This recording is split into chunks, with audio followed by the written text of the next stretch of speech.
Listen to my story. This may be our last chance.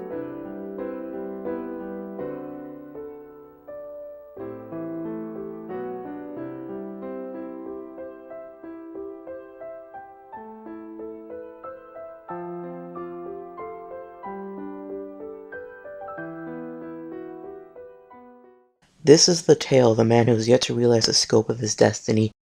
Ahoy hoy YouTube, my name is Brandon and this is the 10th edition of Throwback Thursday. This is a series where every week I go through my personal game collection, summon the nostalgic gods to earth for a 20-minute pre-rendered cutscene featuring metrosexual heroes for YouTube's consumption. If you couldn't tell by the last sentence or the title, the featured game for Throwback Thursday number 10 is none other than Final Fantasy X. This game was released between 2001 and 2002 depending where you lived, and it's getting an HD upgrade very soon. Before that happens, let's actually go through this game. The main character of this game is Tidus. In his world, he's a famous star of a sport called blitzball. His father left him at a young age, and that's something he's never been able to forgive. It's not too long into the game where his world is destroyed by a mystical monster only known as Sin. Shortly after that, he's transferred into safety, waking up in a peaceful place. The blitzball star quickly learns that not only is his homeland of Xanarkand destroyed, but it's been destroyed for 1,000 years. Not only that, but the same monster who attacked his land, Sin, is also a threat 1,000 years later. As frequently said throughout this game, this is Tidus' story. Who he is and who he will become unfolds throughout this game as he joins in the quest to save the world from the monster known as Sin. Playing off the themes of love, destiny, sacrifice, and peace, these are all strongly apparent throughout the game. I'm obviously a major fan of strong storytelling in video games. I'll speak more about the story later, of course, but let's focus on the gameplay. I think if you play a Final Fantasy game, you either love the turn-based system or you hate it. The fundamental you take a turn, then I take a turn stays the same with a few quirks to make it unique, but I've literally played this game for an hour without looking at the screen before. In other words, if you love, hate, or even just tolerate the turn-based system, this game won't be the one to change your mind. Something I want to focus on that really intrigues me throughout this game is the Spirit Grid. The traditional method of leveling up involves gaining experience and going up one level each time. This game made you level up points to move around a grid and gain spheres via item drops to upgrade anything from speed, luck, magic, strength, whatever. I've heard countless people say over the years that they hate this method because of the complexity it involves, and also a bit of the redundancy once you're able to cross over to another character's grid. Personally, I think this is the best leveling up system because it made me think of the countless battles ahead of time that made this game fun. Auron is a slow old man, why not move him over to the quick young Tidus? Maybe I want to make my healer extraordinarily good at black magic. Why not move her over to Lulu's spear? It's a shame that the Spear Grid got such a bad reputation because I think it could do great things for other games. Someone has to steal this idea eventually.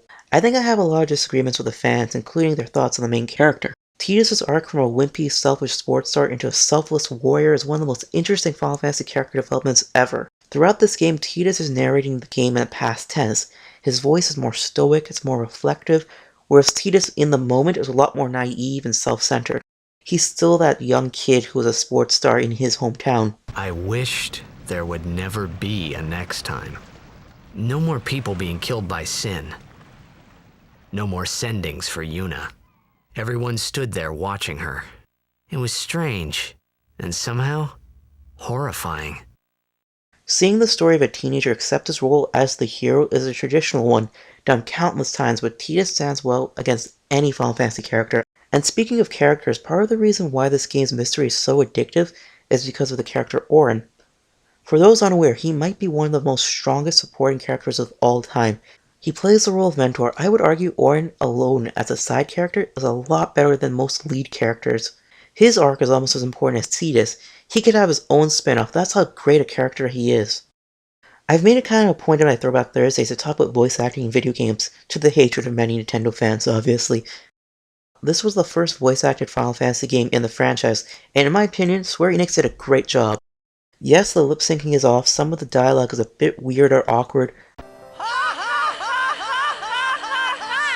but when this game wants to deliver a dramatic cutscene, it can do it wonderfully. Jekt, Vraska, and I. Together we defeated Sin 10 years ago. Then I went to Xanarkand, where I watched over you. So that one day, I could bring you to Spira.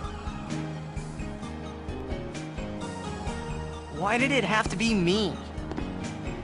Jet asked me to.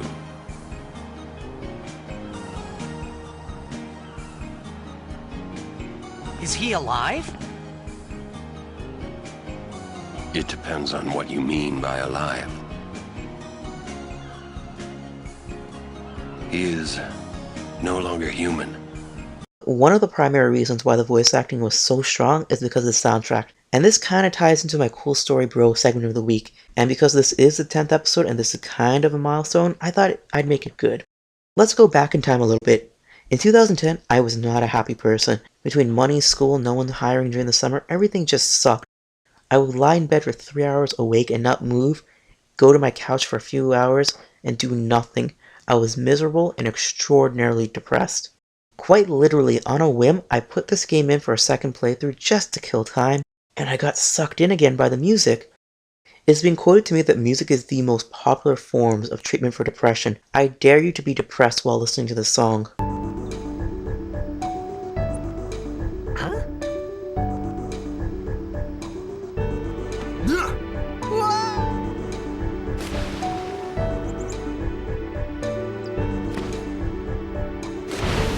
What's the big idea?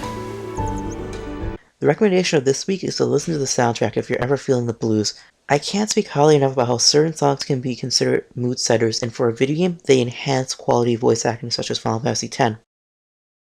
There's so many things about this game that make it truly a great title. Unfortunately, Square Enix hasn't shown any footage of Final Fantasy X HD remastering, but personally, I know I'll be purchasing this game one more time.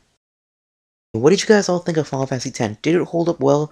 Do you have any great memories of it? Tell me in the comments below. And if you could, hit like, I always appreciate it. It helps me out a lot, and it gets more people to see the series. And if you go to the description below, you can see a link to more episodes of Throwback Thursday. As always, you're watching TYT Gaming, hosted by Brandon.